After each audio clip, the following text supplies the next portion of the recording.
Hey, Indianapolis Motor Speedway fans, it continues. The Indy 500 countdown. We cannot wait for the 108th running of the Indianapolis 500. And on this episode of Doug with Drivers, we get an opportunity to catch up with one of the most popular drivers at the Indianapolis Motor Speedway. And I know he may not want to exactly hear this, but this year will be start number 21, which will put him in the top 10 all time. 795 drivers have started the Indianapolis 500. Only 10 of them will be able to say they've started it 21 times or more. Ed Carpenter, thank you for joining us. It's a cool fact. It's a really cool fact, right? I mean, Yeah. And you grew up loving the place. Yeah, I mean, it's one of those things where I feel proud and fortunate to have that many, and also kind of sad that I haven't won it yet, but that's what keeps you coming back. But you think 795 guys, you know, we've got 70-ish have won it, so most people don't. Yeah. But you've led a lot, you've been on the pole a lot, you definitely are a factor every year. The other thing that's kind of cool, you're in the top 10 in terms of miles completed in a career at the Indianapolis Motor Speedway.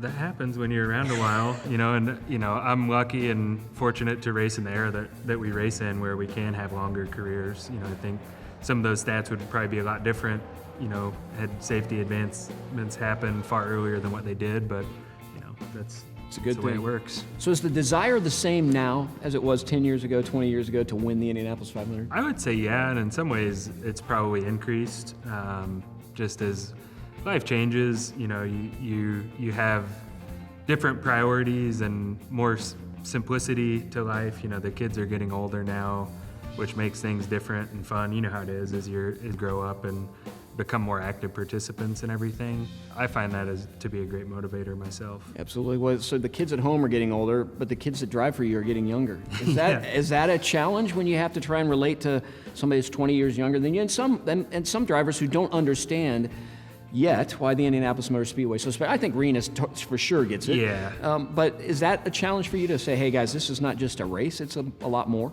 I don't ever view it that way. I think we've seen it so many times, whether it's guys that have won the race for the first time or just their first experience. You figure it out real quick. Like it's different, it's special. You don't know how to describe it or explain it, but you learn that really quick. It is fun working with young guys, and not to sound disrespectful to my drivers, but they are more like my kids than they are like me at Right. the end of the day. But I think that's a benefit in the fact that I am a parent of kids that aren't all that different than them. So I kind of get where they're coming from and am dealing with those same things Right. at home. But Renus has matured a ton. Christian is a rookie, yet this exact same age as Renus. So we have two very young guys. Christian just didn't quite start as young as Renus. So are you looking forward to sort of the combination this year? I know our fans are looking. Renus has really become one of those guys that I think is very popular, Yeah. pretty passionate, has fun with his spin around when he gets introduced, and I know our fans really enjoy him.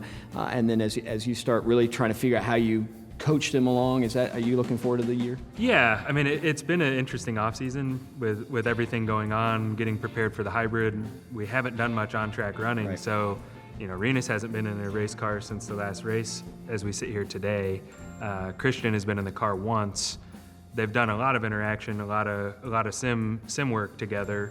Renus is a lovable personality. Right. Like, he reminds me a lot of a younger Elio, kind of just where it has it all out there. Christian's not that, but they are pretty similar, definitely have similar styles, and I'm excited to see how they pair together because they do have more commonalities than differences. Well, you do mention that. We are taping this in January, so Yeah, by the sorry time you for see this, which is within 100 days to the Indy 500, will be coming up on St. Petersburg, so there will have been some testing. Yeah. You will have had an opportunity there. You talked about the hybrid. One of the things I'm looking forward to with the hybrid, which is going to come on later this year, sometime in the summer, is that for the 500, you're going to be able to race the 500, especially qualify for the 500, with some of the components on the car that will allow us to be about maybe 30 pounds less than we were last year in qualifying. Yeah. I know that's an important time for you. Does that give us an opportunity to really continue to get closer to that 236 mile an hour mark? I think so. I mean, weight matters. We run the car as light as we can. And when you think about when we're qualifying, we're taking downforce off the car. And when you get to that point, you're taking 5-10 pounds off. Like, you're so close to the limit. So, if we're taking 25, 30 pounds off the car, that's 25 pounds less that those Firestones have to hold me to the road. So there's a very symbiotic relationship of downforce, tires, weight. It's going to be a factor. for sure. The qualifying has been so fun the last few years, going to the Fast 12 and then the Final 6. Obviously, you and Renus have had a great run in those moments, and just hearing the crowd get excited as we go forward, that's one of my favorite moments of the month, is just that end of qualifying, how the crowd gets into it, and then the speed. But how hard is that as a driver to hang your car out and yourself out on the edge like that? The hardest part for me is just getting prepared to go do it. You know, when you get in the car, then you're committed. You make the decision that you're going to go put it out there. It's a little easier sometimes when you're really confident in what you have, but when the green flag drops, you're in. It's like, I'm all in, see how this turns out. More often than not, it's turned out well. But the hardest part is that lead in to getting into the car. Once you get in there, you're just doing what you do. But, you know, I think it's so stressful. There's so much anxiety.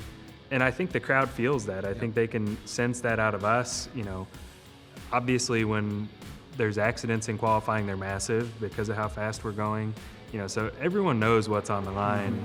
And with the format now, it's just like, they just keep coming, like just keep coming, which can either be fun or very stressful just watching the other side of it. But it's a great experience. And in a lot of ways, there's a lot more stress that day than on race day just because of how high the stakes are. So when you're in a situation like that, especially last year where you had Renus in the fast qualifying moments with you, are you just focused at that point on you running, or are you able to help with your teammate? It just seems like such a condensed time. It's tight, but like when you get into that final shootout, we have discussions beforehand, and it's like I went first, obviously, because he was quicker than me in the first round, but it's like I'll radio in.